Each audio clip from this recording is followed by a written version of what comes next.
Bien-aimés dans le Seigneur, bonjour. Bonjour au nom tout-puissant de Jésus-Christ de Nazareth. Le Seigneur Jésus-Christ vous envoie son bonjour spécial. L'apôtre Guilibi vous dit bonjour. L'apôtre Guilibi, votre humble serviteur, vous salue au nom tout-puissant de Jésus-Christ de Nazareth à la gloire de Dieu notre Père. Bien-aimés, j'aimerais aujourd'hui m'entretenir avec vous au sujet d'un cas d'école. J'ai donné déjà beaucoup de prédications et j'ai parlé des combats ou des plans d'attaque contre nos ennemis, contre les démons, contre les esprits impurs en général, contre Satan et tous les suppôts du diable. Mais le problème, c'est que je ne vous ai pas encore dit de façon palpable, dans un cas typique d'école, comment par exemple vous pouvez attaquer. Pourquoi? Parce que les enfants de Dieu ont été shootés, drogués à la contre-attaque, c'est-à-dire aux tactiques et aux techniques de contre-attaque. C'est-à-dire, quand un enfant de Dieu est tranquille, paisible, et qu'à un moment ou un autre, il voit qu'il y a quelque chose qui ne va pas dans sa vie, il voit que tous ses projets sont en train de catapulter, que tous ses projets sont en train de tomber en lambeaux, et que plus rien ne va dans sa vie, ou que son mariage est déjà sur une pente glissante, ou qu'au niveau du travail, personne ne l'aime, et qu'il est en train de constater déjà qu'on peut le virer du travail, c'est là que notre cher chrétien commence maintenant par prier, par jeûner, par faire de l'Éternel ses délices. Pourquoi? Parce qu'il a peur, il ne veut pas. Il sait que les démons sont derrière, il sait que les démons en veulent à sa gloire, il sait que les démons veulent tout faire pour le faire tomber. Alors, résistant et ne voulant pas tomber, il commence par prier. Alors qu'en réalité, ça ne devait pas être le cas. Ça devait être les démons qui devaient se trouver dans cette position-là de défense. Ça devait être les démons qui devaient être à la défensive. Ça devrait être les démons qui devraient contre-attaquer parce que les enfants de Dieu sont en train de les attaquer. Mais ce n'est pas ce qu'on constate. On constate que ce sont les enfants de Dieu qui contre-attaquent au lieu que ce soit les enfants de Dieu qui attaquent. Oui, j'ai parlé de tout ça et j'ai donné un exemple typique où le Seigneur Jésus-Christ vous a dit, ou nous a dit aussi, je vous ai donné le pouvoir de marcher sur les serpents et les scorpions, de marcher impunément sur toute la puissance des ténèbres. Vous voyez, c'est ça le plus important à retenir. Marcher impunément sur toute la puissance des ténèbres, que ce soit un serpent, un scorpion, un lionceau, l'aspic, un dragon, un serpent, peu importe, un poisson, un crocodile, un rhinocéros, un caméléon, peu importe le type d'esprit impur, un ange déchu, peu importe sa nature. À partir du moment où c'est une puissance ténébreuse, le Seigneur Jésus-Christ nous donne le pouvoir de marcher impunément sur toutes ces puissances-là. Mais le problème, c'est qu'au lieu que nous marchions impunément sur toutes ces puissances, nous faisons quoi? On attend tranquillement, on se dit la vie est belle, on se dit qu'on est chrétien, on se dit on est en train de filer le parfait amour, on ne se regarde même pas dans le miroir de la parole de Dieu pour voir quel est notre état de saleté, notre état d'impureté par rapport à la parole de Dieu, par rapport aux désirs et volontés de Dieu pour nous, par rapport aux révélations, par rapport à toutes ces choses-là qui glorifient Dieu. Non, on est tranquille. On dit je crois en Jésus-Christ, ça va. Jusqu'au jour où les puissances des ténèbres, voyant nos petites lumières, commencent par nous bousculer parce qu'ils veulent profiter de nos faiblesses pour pouvoir nous tuer, et peut-être même de nos ignorances, que nous ne savons même pas encore que nous sommes chrétiens, qui nous sommes pour nous tuer. Et c'est là qu'on ressent spirituellement ces attaques, qu'on ressent physiquement dans tous les domaines de nos vies, ces fermetures qui nous permettent de savoir que plus rien ne va. Et c'est là qu'on commence par contre-attaquer. Pourquoi? Parce qu'on n'a pas attaqué. Je te dis, bien-aimé dans le Seigneur, si tu n'attaques pas, tu seras obligé de contre-attaquer. Et tu ne pourras contre-attaquer que si l'attaque a échoué, c'est-à-dire si tu es encore en vie. C'est pour ça qu'il faut être intelligent et attaquer au lieu de contre-attaquer. Si c'est toi qui es attaqué et qu'on réplique, alors tu peux aussi contre-attaquer. Parce que toute action entraîne une réaction. Mais il faut être le premier à attaquer, il faut toujours attaquer, et il faut que ce soit les démons qui contre-attaquent, mais pas toi. Parce que c'est toi qui es l'attaquant. Et c'est comme ça que tu pourras dormir sur tes deux oreilles, c'est comme ça que tous les domaines d'activité de ta vie ne seront pas perturbés et c'est comme ça que tu pourras entrer dignement dans toutes tes destinées. Bien-aimés dans le Seigneur, cette seule phrase du Seigneur Jésus-Christ est suffisante pour nous permettre de comprendre cela. Je vous ai donné le pouvoir de marcher impunément sur toutes les puissances des ténèbres. On ne donne pas le pouvoir à quelqu'un de marcher sur les puissances des ténèbres pour que la personne puisse prendre et dormir avec. Il a bien dit en quoi consiste ce pouvoir qu'il nous a donné. Marcher impunément sur toutes les puissances des ténèbres. Ça veut dire que le Seigneur Jésus-Christ nous a donné l'ordre de marcher impunément sur nos ennemis communs, c'est-à-dire les esprits impurs et les suppôts du diable. Mais d'autres serviteurs de Dieu manipulés tantôt d'une manière, tantôt d'une autre par le diable, ou n'ayant pas des connaissances suffisantes des Écritures, ou bien on peut aller plus loin, ayant commencé par lire à partir déjà de la Genèse et ne comprenant réellement pas les données qui ont changé au niveau du christianisme, ou d'autres manipulés par le diable, c'est-à-dire travaillant pour le diable, mais distillant délibérément du poison dans les enseignements bibliques et dans ce que Dieu attend des enfants de Dieu, leur disent, Dieu a dit, à moi la vengeance, à moi la rétribution, et parce que Dieu a dit, à moi la vengeance, à moi la rétribution, alors vous ne devez rien faire. Vous ne devez rien faire, peu importe ce que les démons vous font, peu importe ce que les agents du diable vous font, les suppôts de Satan vous font, les suppôts des démons vous font, les méchants vous font, vous devez croiser les bras et dire, à Dieu la vengeance, à Dieu la rétribution. À Dieu la vengeance, à Dieu la vengeance. À Dieu la vengeance, c'est de la foutaise. C'est ce qui est impossible à l'homme qui est possible à Dieu. C'est ce que l'homme ne peut pas faire que Dieu fait. En Christ, c'est lorsque votre pouvoir reçu de Dieu pour marcher impunément sur toute la puissance des ténèbres est insuffisant que vous pouvez demander du renfort. Ou quand vous êtes attaqué en masse par des myriades et des myriades de démons ou des légions de démons, c'est là que vous pouvez demander du renfort. C'est là que vous pouvez appeler votre Père éternel au secours, le Seigneur Jésus-Christ de Nazareth au secours. Mais en entendant, vous marchez impunément sur toute la puissance des ténèbres, sur les suppôts du diable confondus. Alors, j'ai parlé de toutes ces choses, mais seulement parce que beaucoup de chrétiens sont habitués à contre-attaquer. Même quand on leur dit que le Seigneur Jésus dit maintenant qu'il faut attaquer, ils vont dire oui, le Seigneur Jésus a dit d'attaquer, mais on attaque comment? On fait comment? On ne sait pas vraiment comment nous prendre, comment attaquer. C'est pour ça que j'ai préféré aujourd'hui choisir un plan d'école. Un cas d'école, comme on le dit, c'est-à-dire un exemple parmi tant d'autres exemples d'attaque contre les ennemis des chrétiens, contre les ennemis communs à Dieu notre Père et aux chrétiens, c'est-à-dire les esprits impurs en général, et les suppôts du diable, c'est-à-dire les humains conscients qui sont en train de combattre Dieu à l'avantage du diable. Est-ce que vous voyez un peu? Donc, comment attaquer nos ennemis, les esprits impurs, les suppôts du diable? Nous allons voir dans un exemple particulier, dans un exemple palpable, déjà ces choses. Il faut déjà que vous sachiez d'entrée que l'obéissance vaut mieux que les sacrifices.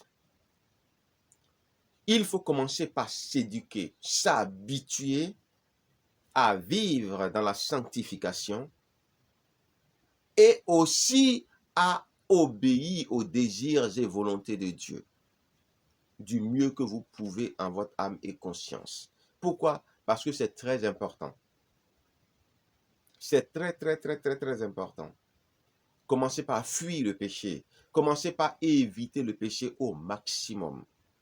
Commencez par se regarder dans le miroir de la parole de Dieu et voir son état de péché et commencer par s'améliorer, faire des pieds et des mains pour vraiment renouveler son intelligence et vraiment faire des progrès dans le domaine de la sanctification, de la purification, de l'abandon des iniquités, du péché, des transgressions, des impuretés, des indocilités, des rébellions, des oppositions à la parole de Dieu, au Seigneur Jésus-Christ et à Dieu le Père lui-même. Ça, c'est, je dirais, le socle commun. C'est par ça qu'il faut commencer. Il faut commencer par travailler sérieusement ce côté, parce que c'est très important. Est-ce que vous voyez bien aimé dans le Seigneur? Maintenant, peu importe comment vous faites, ça ne vous exonère pas de mener des combats, d'attaquer selon la grâce qui vous a été donnée. Et c'est pour cela que nous allons procéder étape par étape. Et je vais vous montrer étape par étape à peu près. Ça, c'est un exemple. Ce qui veut dire que à partir de là, vous pouvez vous-même trouver votre stratégie d'attaque, puisque dans tous les cas, vous devez attaquer. Vous avez suffisamment pris des buts. Maintenant, c'est à vous de marquer des buts. Attaquer. Parce que la meilleure défense, comme les gens du monde même le savent, c'est l'attaque. Aussi longtemps que vous attaquez, il sera difficile aux autres de vous attaquer pour que vous puissiez vous trouver en position de défense. Est-ce que vous voyez? C'est pourquoi même dans le monde, beaucoup de personnes sont les premières à attaquer. Et après, quand on veut riposter, ces personnes commencent par crier au loup. Est-ce que vous voyez un peu? Alors, sachez une chose. La première étape, après le socle commun, où je dirais ça, c'est la deuxième étape. Puisque la première étape, je dis, commencez par travailler la sanctification, vivre la sanctification, en l'honneur de Dieu, l'honneur de la parole de Dieu, l'obéissance à la parole de Dieu, la fuite du péché du mieux qu'on peut selon la grâce qui nous est donnée, et travailler sur la sans cesse tous les jours un peu plus, jeûner, prier. Est-ce que vous voyez? C'est très important.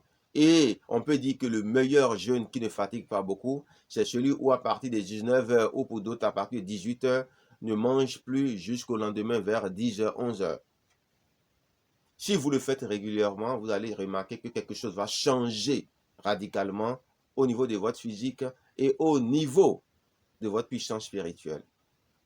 Ce n'est pas tout le monde qui arrive à le faire, mais ça ne coûte rien d'essayer parce que ça marche dans tous les cas. Accompagné maintenant de tous les différents autres types de jeûnes que Dieu peut prescrire lui-même personnellement ou qu'on connaît à travers des histoires bibliques. Vous voyez, non, donc tous ces types de jeûnes ne sont pas mauvais, mais il faut jeûner régulièrement. Bien, alors, tout ça là, tout ce que je viens de dire là, ça c'est l'étape numéro 1. Maintenant, l'étape numéro 2. L'étape numéro 2. On peut dire quoi à l'étape numéro 2? Au niveau de l'étape numéro 2, il y a quelque chose de plus sérieux à faire. Quelque chose de très sérieux à faire. Au niveau de l'étape numéro 2, est-ce que vous voyez? Donc, jeûne, prière, enseignement. Est-ce que vous voyez? Parce que c'est bon de dire aux gens priez, priez, priez, priez. Mais si vous ne connaissez rien, vous allez prier comment? Mon peuple est détruit par manque de connaissances. Un peuple insensé court à sa pète. Le manque de connaissances n'est bon pour personne. Quand tu ne connais rien, c'est grave. Mon peuple est sans frein à défaut de révélation. Connaissance toujours. Donc, pour vous dire quoi?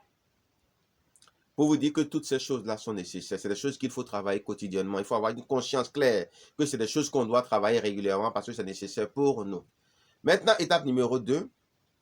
Il faut s'excuser sincèrement d'auprès de Dieu le Père. Je dis bien s'excuser sincèrement d'auprès de Dieu le Père et d'auprès du Seigneur Jésus-Christ de Nazareth pour tous les péchés, les iniquités, les transgressions, les manquements, à tous égards, sans exception, parce que Dieu n'a pas changé. Dieu est toujours le péché, même si Dieu aime le pécheur. Dieu est le péché. Dieu a une sainte horreur du péché. Dieu abomine le péché. Dieu abhorre le péché. Dieu déteste le péché. Mais Dieu aime le péché. Est-ce que vous voyez? Alors, c'est pourquoi, dans un acte de repentance, dans un élan de repentance, dans une attitude de repentance, il faudrait demander pardon à Dieu le Père pour tous nos péchés d'abord. C'est très important. Maintenant, qu'est-ce qu'il faut faire? Je vais vous donner un exemple. Père éternel, admirable Dieu de gloire, je te demande pardon pour tous mes péchés sans exception, parce que je peux croire que je sais ce que je fais, mais en vérité, je ne sais pas ce que je fais. Pourquoi? Parce que le Seigneur Jésus-Christ lui-même sur la croix a clairement dit, après avoir vécu avec nous longtemps sur la terre, que nous ne savons pas ce que nous faisons. Nous croyons savoir ce que nous faisons, au point de dire que tes péchés ou bien que les péchés de ta crucifixion retombent sur nous et nos enfants. Mais en réalité, nous ne savons pas ce que nous faisons, parce que nous avons dit toutes ces choses, et après, sur la croix, tu as dit, Père, pardonne-leur, car ils ne savent pas ce qu'ils font. Seigneur Jésus-Christ, Père éternel, pardonne tous nos péchés sans exception. Tous nos péchés sans exception, ne laisse aucun. Pardonne-les sans exception depuis notre conception jusqu'à l'instant T et si possible dans ta souveraineté, selon ta grande miséricorde, pardonne nos péchés éternels. Au nom tout-puissant de Jésus-Christ, à la gloire de Dieu notre Père. Père éternel, je viens dans un esprit de réconciliation. Père, j'aimerais que nous nous réconcilions parce que je peux croire avoir une compréhension du péché, mais en réalité, Père, je suis trop petit, je suis trop peu pour connaître toute l'infinité du péché, toute la variété de péchés. Et c'est pourquoi, peu importe ce que je fais, je peux pécher comme si je buvais de l'eau. Parce que déjà, Père, nous disons beaucoup de choses qui sont en réalité des mensonges. Et nous mentons comme nous respirons. Oui, nous mentons comme nous respirons, Père éternel. Peu importe tous les efforts que nous faisons pour ne pas mentir, nous mentons parce que nous n'avons pas, Père éternel, la vérité parfaite. Parce que, Père éternel, nous n'avons pas la connaissance réelle du péché afin de pouvoir l'éviter, même si nous voulons. Nous faisons seulement l'effort, Père éternel, d'éviter les péchés dont nous avons la connaissance. Et encore là, nous sommes loin du compte, Père éternel. Nous te demandons pardon. Nous reconnaissons que nous sommes pécheurs devant toi et que c'est par grâce que tu nous as déclarés justes. Mais Père, tu n'es pas aveugle. Tu sais que nous sommes venus à toi dans notre état et que nous sommes en train de faire des efforts par la grâce de son Saint-Esprit pour nous améliorer. C'est pour cela, Père, que nous te demandons pardon au nom de Jésus-Christ. Pardonne-nous au nom tout-puissant de Jésus-Christ de Nazareth.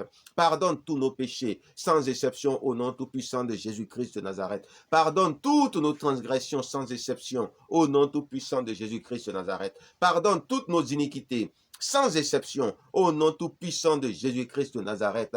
Pardonne, Père éternel, tous nos manquements, toutes nos désobéissances, toutes nos rébellions, toutes nos oppositions, toutes nos impuretés, tous nos retournements de veste, Père éternel. Pardonne toutes ces choses impures qui ne te plaisent pas, toutes ces choses qui sont et qui deviennent des murs de séparation entre ta parole et nous, entre toi et nous, admirable Dieu de gloire. Pardonne toutes ces choses sans exception, au nom tout-puissant de Jésus-Christ, et réconcilie-nous avec toi. Au nom de Jésus-Christ de Nazareth, à la gloire de Dieu, toi, notre Père. Bien-aimés, vous faites une prière comme ça, en écoutant déjà ce type de prière, vous avez une petite idée de ce que vous pouvez dire à Dieu à votre manière. Vous essayez de comprendre l'esprit de la prière qui est formulée, c'est-à-dire dans quel élan, selon quelle idée j'ai fait cette prière, et vous faites aussi une prière de ce genre avec vos propres mots, mais pour pouvoir dire la même chose du point de vue de l'essence, de l'essentiel. Vous voyez? Et quand vous finissez de faire ça, vous considérez que vous êtes réconcilié avec Dieu le Père. Et puis maintenant, si vous êtes sincère, normalement c'est fait. S'il y a quelque chose qui manque, Dieu va trouver un moyen de vous le faire savoir, tantôt d'une manière, tantôt d'une autre. Maintenant, bien-aimés dans le Seigneur, après avoir fini de faire ça, après avoir fini de briser tous les murs de séparation entre Dieu, notre Père éternel, et nous, sans exception maintenant, il faut que nous notifions à Dieu notre départ au combat. Est-ce que vous voyez? Que nous notifions à Dieu que nous voulons aller combattre nos ennemis communs. Nous voulons aller combattre les démons Satan et ses démons. Nous voulons aller combattre les démons et les suppôts du diable. Que nous notifions ça à Dieu, c'est une marque de respect. Ça fait partie des impératifs, en quelque sorte, de combat. Quand un enfant, ou c'est-à-dire un sujet, veut aller combattre des forces ennemies, il vient toujours demander ce qu'on appelle la bénédiction, en quelque sorte, l'autorisation, la permission de celui qui règne sur lui, en quelque sorte. Et c'est là que la personne qui règne sur lui fait tout ce qu'elle a à faire et elle lui donne sa bénédiction pour l'accompagner dans son combat afin qu'il revienne victorieux. Et comme notre Dieu est la parole et que la parole de Dieu ne revient point à lui sans effet, quand nous avons cette autorisation de Dieu qui nous permet d'aller combattre, puisque c'est tacite et c'est en même temps automatique, on a cette chance-là, effectivement, de triompher. Alors, vous voyez un peu, donc, à ce niveau, on dit quoi? On commence d'abord par glorifier Dieu. Parce qu'il ne faut pas oublier une chose importante. Dieu est le Dieu des armées. L'Éternel des armées. Ça veut dire que c'est à lui la guerre. C'est lui qui maîtrise toutes les techniques de la guerre, bien-aimé. Et c'est pour ça qu'il faut d'abord demander à l'Éternel des armées la permission d'aller combattre. Mais en même temps, il faudrait glorifier l'Éternel des armées afin de bénéficier de la protection de l'Éternel des armées, du Dieu des armées, et de la grâce du Dieu des armées. Et si le Dieu des armées a des conseils à vous donner, il va vous les donner. Si le Dieu des armées a des équipements à vous donner, il va vous les donner. S'il y a des choses qui vous manquent, le Dieu des armées peut vous équiper. S'il y a des secrets de bataille que vous ne connaissez pas, le Dieu des armées peut vous les donner. Pourquoi? Parce qu'il connaît la fin des choses dès le commencement. Il connaît mieux que vous vos ennemis, c'est-à-dire nos ennemis communs, Dieu et les chrétiens. Et puis, en plus, il sait déjà comment ça va finir. Est-ce que vous voyez un peu? D'où déjà, à travers sa préscience, il peut déjà nous donner d'avoir beaucoup de longueur d'avance. Et ce que je suis en train de vous dire, c'est quelque chose que j'ai expérimenté. Est-ce que vous voyez? Quand j'ai fait le cours, j'ai expérimenté ça. Et je vous assure que l'enseignement que je vous donne maintenant, ce n'est pas un enseignement théorique. C'est un enseignement éprouvé. Pourquoi? Parce que pendant la pratique de ce que je vous ai enseigné, des choses incroyables se sont passées. Dieu a fait des choses. Dieu a montré que c'est comme ça qu'il faut faire les choses. Dieu a validé avec double cachet. Et il nous a encore révélé beaucoup de choses qu'on ignorait. Comme je suis en train de vous dire. Donc cet enseignement est une réelle bénédiction pour le corps du Christ bien-aimé. Ce n'est pas de la théorie. Est-ce que vous voyez? C'est un enseignement, waouh! Je ne me glorifie pas, mais je suis content pour le corps du Christ et les enfants de Dieu. Pour leur dire que c'est comme ça. Est-ce que vous voyez bien-aimé dans le Seigneur? Donc, maintenant, nous devons faire ce qu'on appelle le loge du Dieu des armées. Nous devons faire le loge du Tout-Puissant.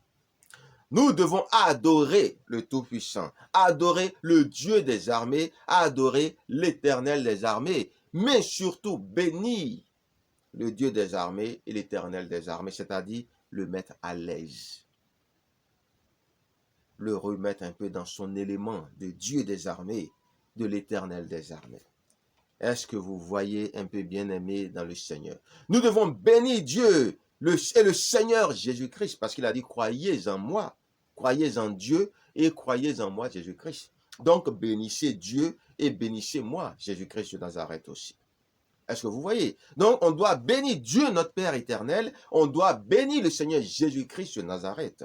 On doit rendre gloire à Dieu, notre Père éternel. On doit rendre gloire au Seigneur Jésus-Christ de Nazareth. Est-ce que vous voyez?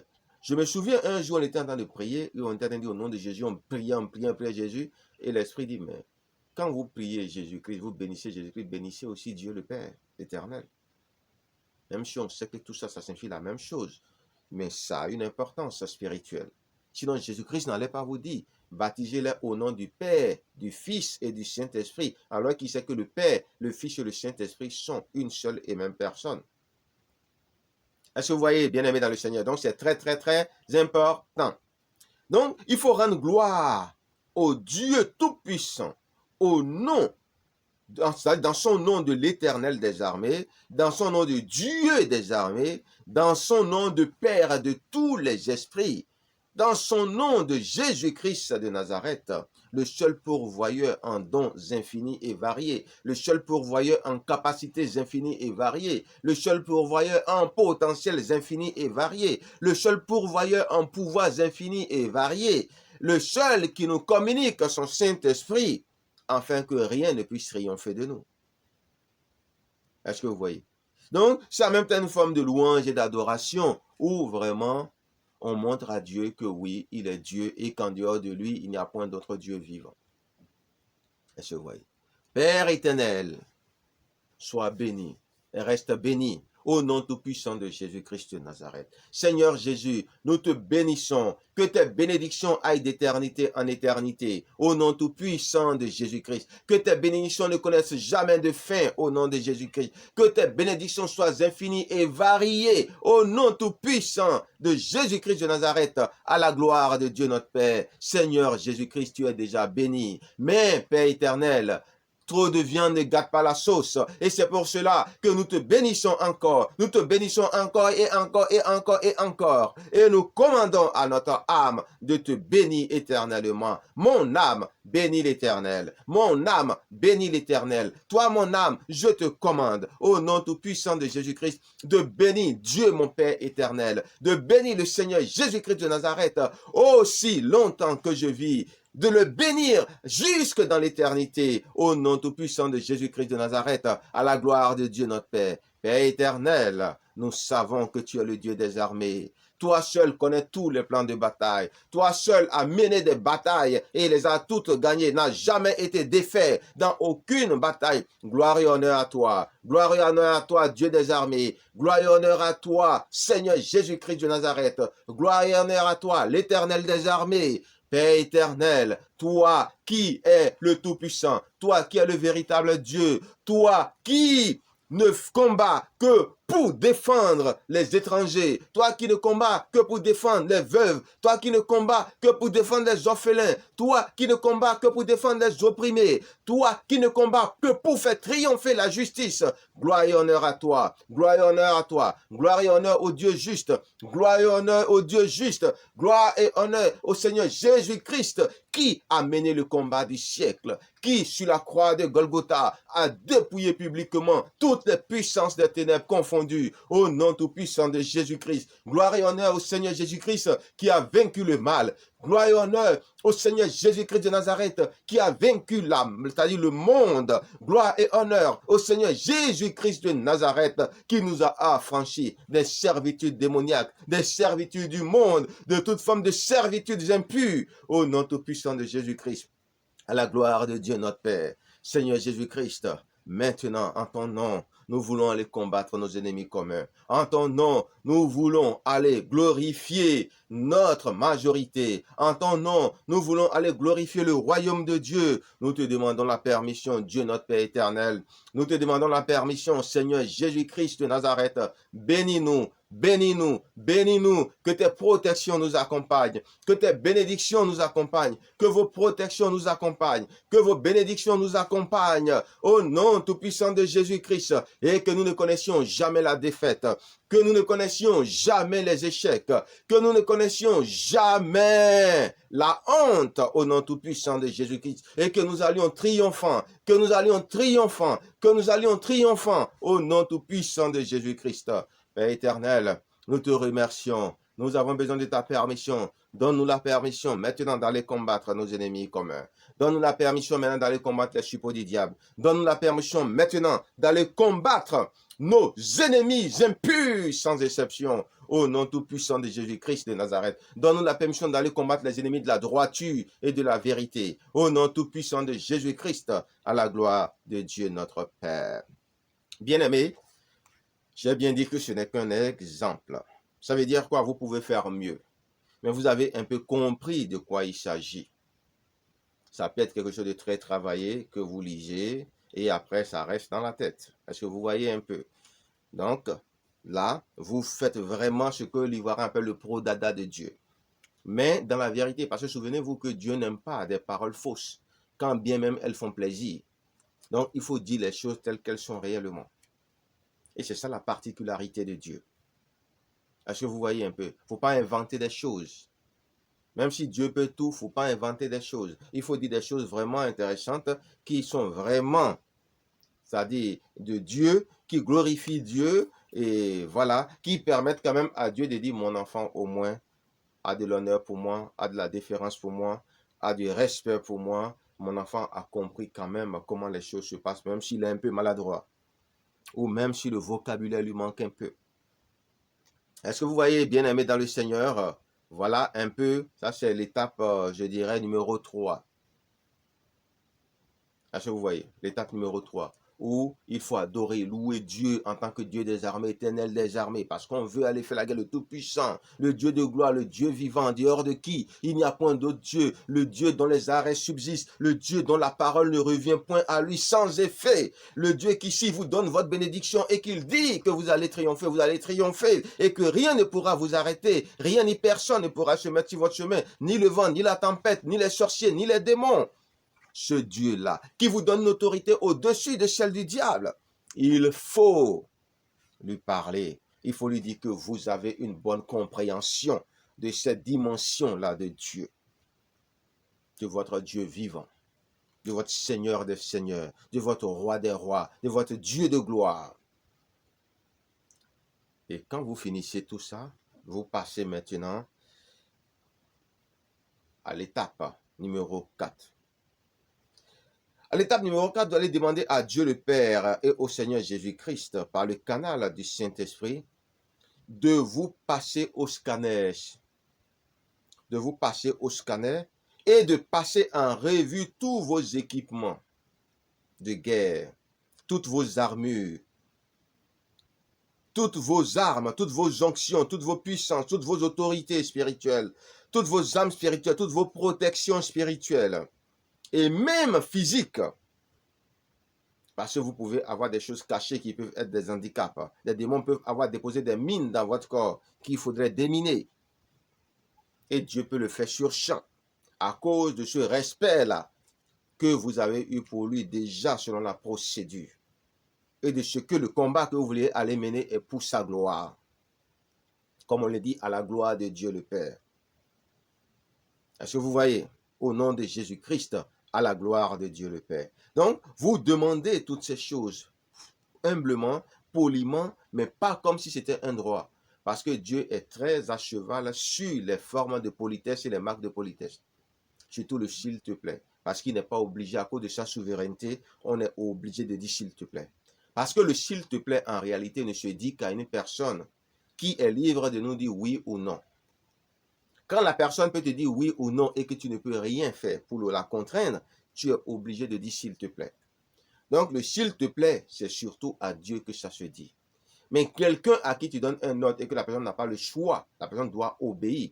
Parce que c'est un ordre venant d'une autorité, tu n'es même pas obligé de lui dire s'il te plaît. C'est un peu comme dans l'armée, ils ne se disent pas s'il te plaît. Exécuter. Exécution. Vous voyez?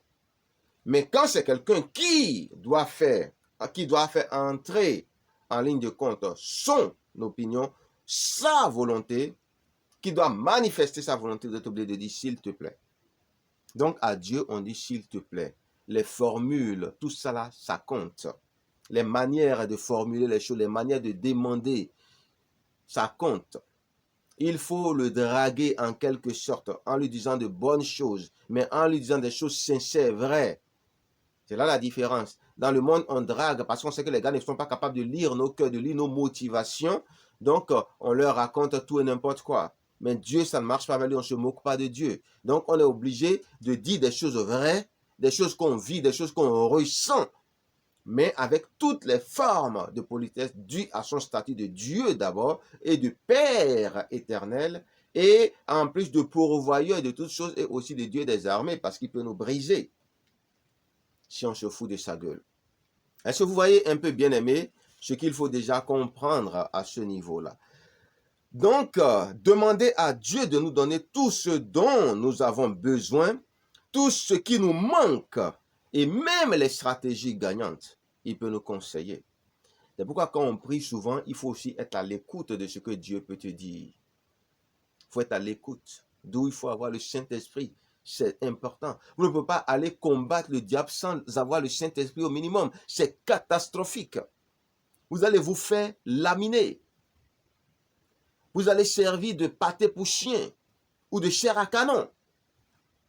Est-ce que vous voyez? Demandons au Saint-Esprit de nous rappeler toutes les choses que nous avons oubliées, les choses que nous ignorons et tout ce que nous ne savons pas, pour notre plus grande défaite au combat.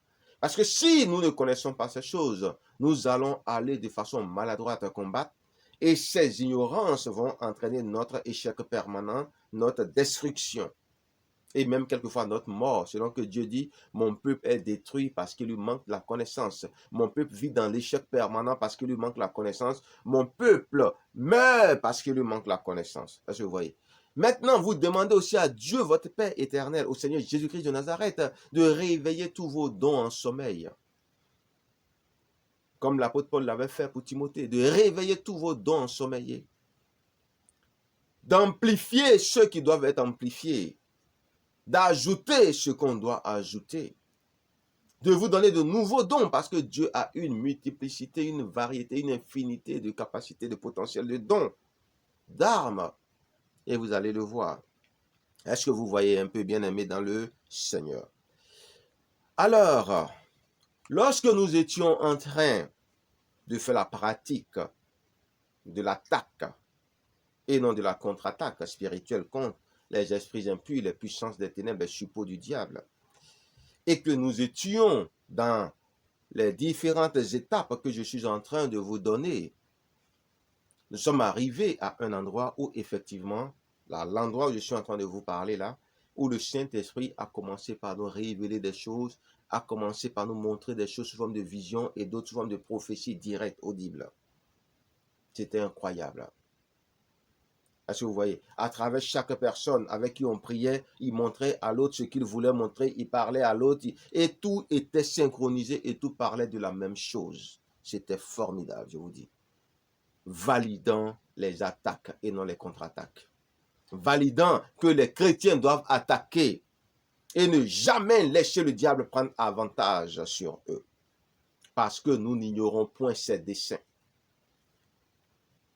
La première chose que Dieu a montré, Dieu dit, regardez dans les armées.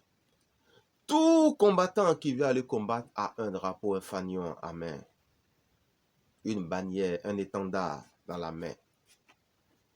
Pour les chrétiens, ce drapeau qu'il faut brandir en allant combattre s'appelle la croix de Jésus-Christ de Nazareth.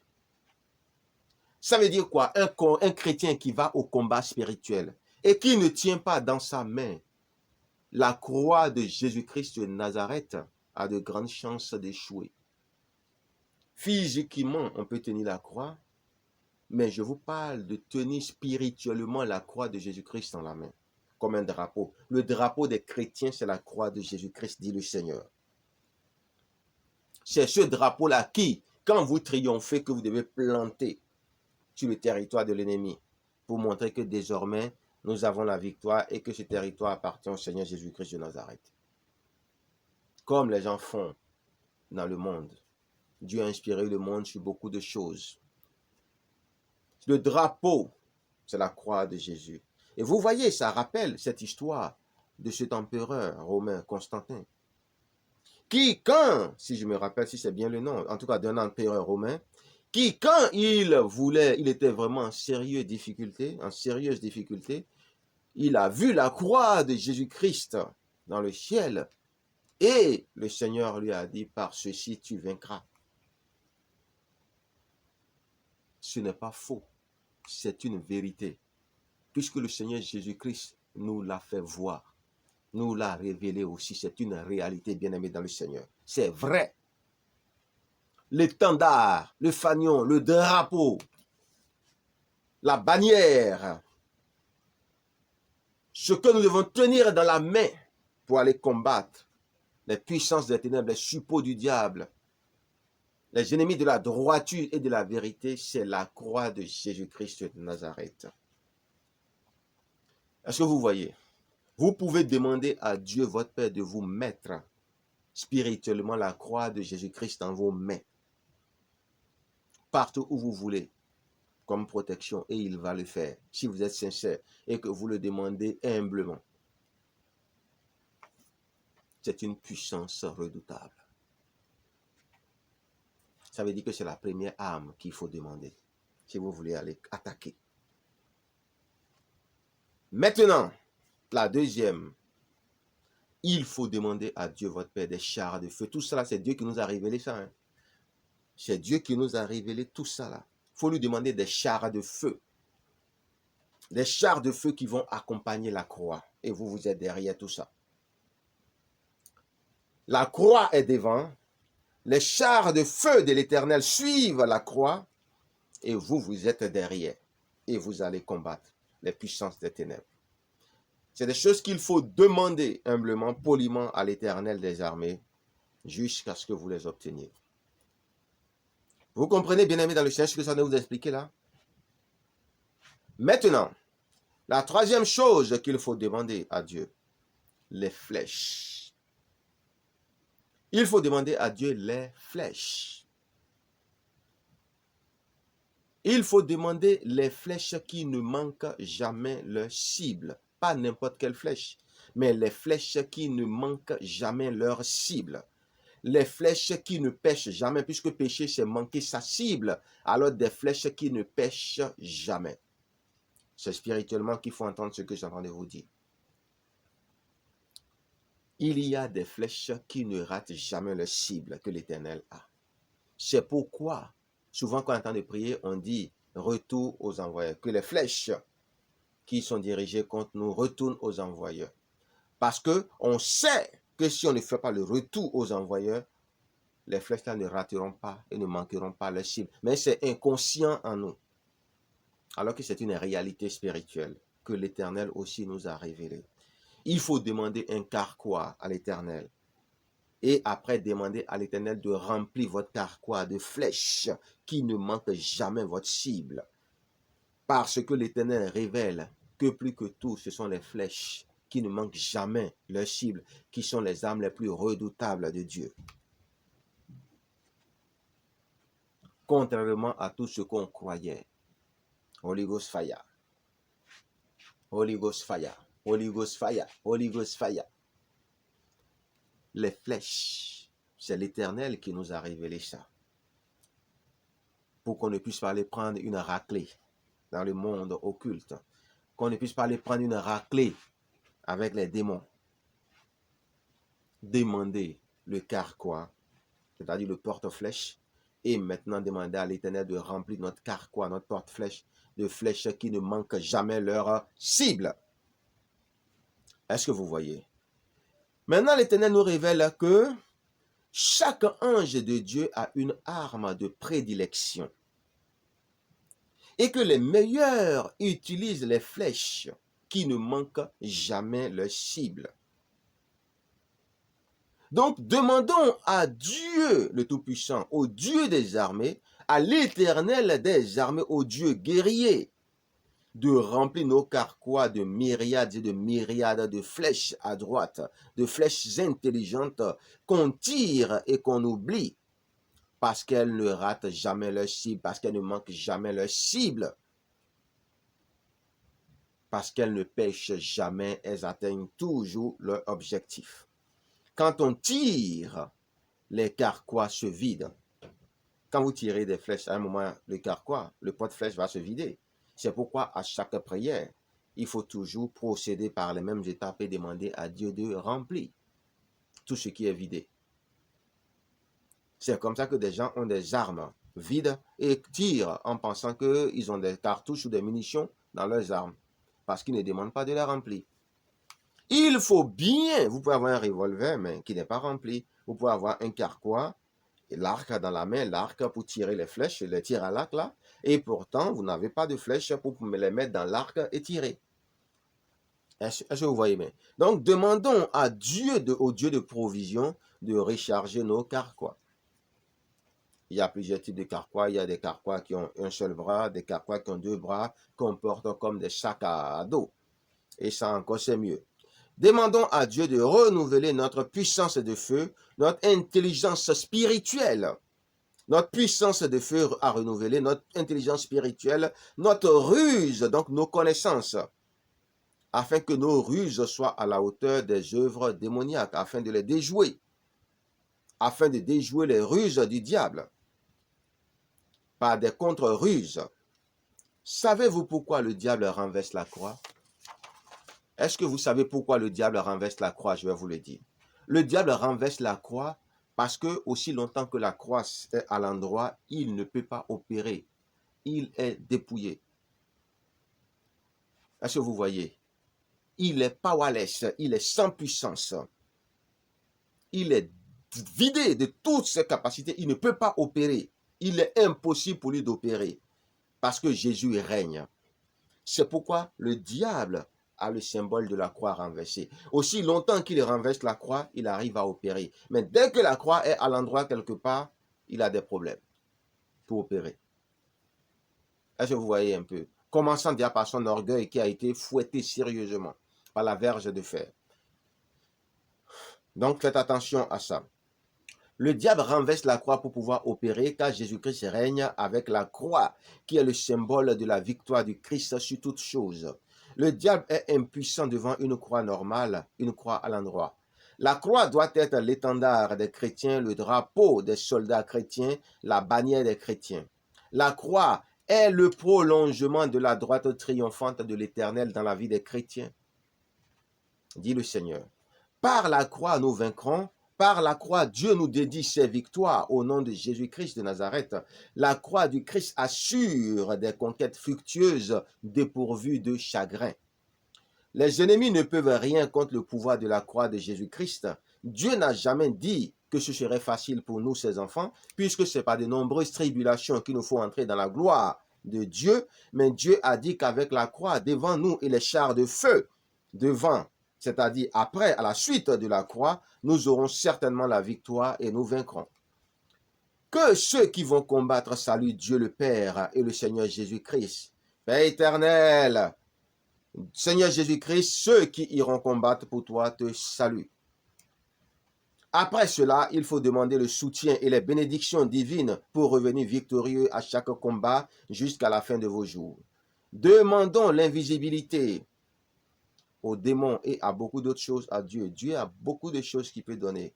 Tout ce qu'on peut imaginer, qu'on peut utiliser comme astuce de guerre ou arme de guerre, Dieu peut vous le donner. Tout ce que les sorciers sont capables de faire, nous pouvons faire infiniment plus que ça. Est-ce que vous voyez? Il faut se revêtir de la croix de Jésus-Christ, de la vie de Jésus-Christ, du sang de Jésus-Christ à la gloire de Dieu le Père. On peut même demander à Dieu de déployer nos ailes. Parce que j'ai déjà dit que les chrétiens ont des ailes, mais les ailes ne sont pas déployées. Et si les chérubins ont des ailes déployées, c'est pour être prompt à pouvoir se sauver quand les choses vont mal. Est-ce que vous voyez un peu, bien-aimé dans le Seigneur? Donc, il faut demander toutes ces choses-là à Dieu pour que peu importe les situations dans lesquelles on se trouve, qu'on ait la solution pour sortir de ça. Ainsi, révèle et montre l'Éternel. Demandez à Dieu l'arc, une flèche, ce qu'on appelle en général la flèche dans le langage abusif. Demandez l'arc pour tirer à l'arc, un carquois pour remplir ce carquois, c'est-à-dire ce carquois de flèches qui ne ratent jamais leur cible. Demandez des flèches qui ne ratent jamais leur cible pour remplir votre carquois à 2 cordes au dos. La croix représente la main de l'Éternel pendant les prières de combat, les attaques contre les ennemis, les puissances des ténèbres, les esprits impurs. Demandez à Dieu de mettre sa croix dans vos mains au nom de Jésus-Christ. Pourquoi, quand vous priez bien trop souvent, vous dites que toute flèche retourne à son envoyeur, demande l'Éternel? La flèche est une âme spirituelle qui ne rate jamais sa cible.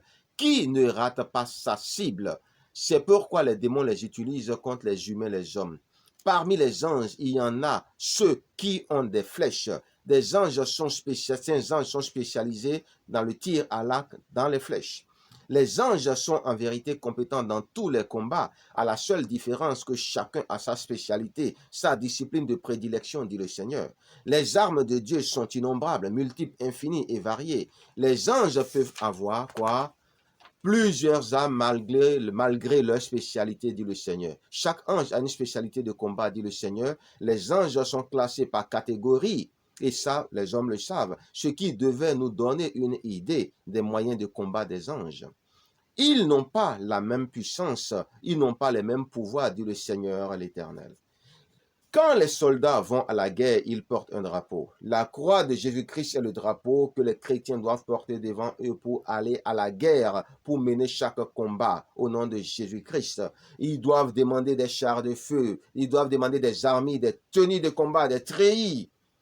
Ils doivent demander tous les équipements nécessaires pour le combat et mener à bien leur combat. Bien-aimés dans le Seigneur, immergez-vous dans la croix de Jésus-Christ, notre Seigneur. Oui, immergez-vous dans la croix de Jésus-Christ, notre Seigneur, au nom de Jésus-Christ. Voilà. Demandons au Seigneur Jésus-Christ de nous laisser notre croix et de nous donner sa croix. Bien-aimés dans le Seigneur, voilà un peu tout ce que je voulais vous dire, ce que je voulais partager avec vous au sujet déjà de quelques petits exemples pour mener un combat spirituel quand c'est nous qui attaquons. Voilà, que Dieu vous bénisse. C'était l'apôtre Guilibi. Au nom tout puissant de Jésus-Christ, à la prochaine.